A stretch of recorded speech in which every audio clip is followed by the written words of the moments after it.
Have you ever heard of you phrasing?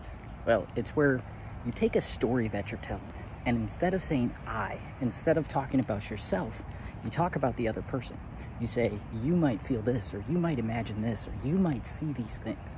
And what that does is that helps the other person to actually connect to the story that you're telling.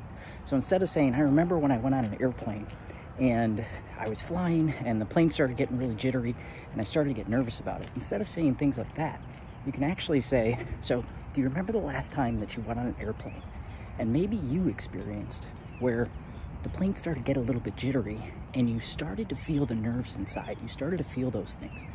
And that's just a simple example of how you can change the phrasing and it completely shifts the way that it actually feels for the other person. It changes the way that they interact.